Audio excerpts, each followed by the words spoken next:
കൊട്ടിയൂരിൽ പെരുമാൾക്ക് ഇളനീരാട്ടം നടത്തി. ഇളനീരാട്ടത്തിന്റെ ഭാഗമായി മുത്തപ്പൻ വരവും കയ്യാല ആക്രമണവും നടന്നു. ഭയവും ഭക്തിയും കൗതുകവും നിറയുന്ന ഇത്തരത്തിലുള്ള ചടങ്ങുകൾ പുരാവൃത്തങ്ങളിലെ ചില സംഭവങ്ങളുടെ പുനരാവിഷ്കരണമാണെന്നാണ് വിശ്വാസം. കൊട്ടിയൂർ വൈശാഖ മഹോത്സവത്തിലെ പ്രധാന ചടങ്ങുകളിലൊന്നായ ഇളനീരാട്ടം അക്കരെ സന്നിധിയിൽ നടന്നു. കൊട്ടേരിക്കാവിൽ നിന്ന് മുത്തപ്പൻ ദൈവം വന്ന് ദക്ഷിണ വാങ്ങി മടങ്ങിയതിനു ശേഷമാണ് പെരുമാൾക്ക് ഇളനീരഭിഷേകം നടത്തിയത്. രാത്രി കിരാതമൂർത്തി വേഷത്തിൽ പുറങ്കലയിലെത്തി. പാലക്കീഴിൽ നിന്ന് ദൈവത്തിനൊപ്പം ഓടിയെത്തിയ ഒറ്റപ്പിലാനും സംഘവും കോവിലകം കയ്യാലയിൽ കയറി തീണ്ടി കയ്യിൽ കിട്ടിയതൊക്കെ എടുത്തുകൊണ്ടുപോയി. ഘോരശബ്ദം മുഴക്കിയെത്തുന്ന കുറിച്യ പടയാളികളാണ് കയ്യാല ആക്രമിക്കുക.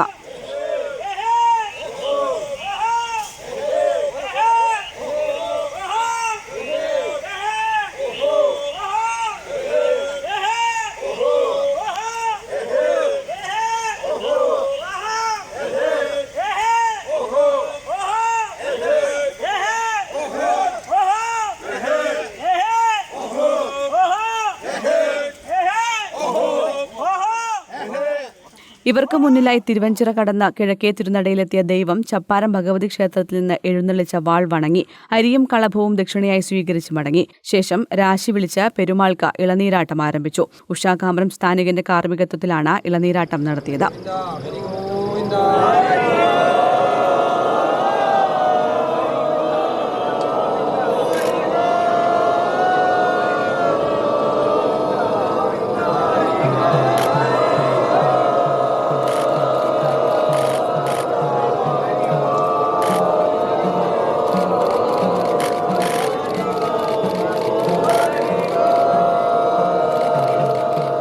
ജലം ശേഖരിച്ചതിന് ശേഷമുള്ള ഇളനീരുകൾ ഭക്തർക്ക് പ്രസാദമായി നൽകി.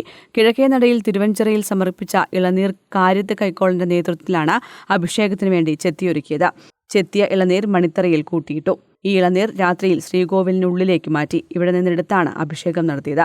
ഇളനീർ കൊത്തി ജലം സ്വർണം വെള്ളി പാത്രങ്ങളിൽ നിറച്ച മണിത്തറയിലെ സ്വയംഭൂ വിഗ്രഹത്തിൽ സമർപ്പിച്ചതോടെ 45 ദിവസം ഭക്തർ നോറ്റ കഠിനവ്രതം പരിസമാപ്തിയിലെത്തി.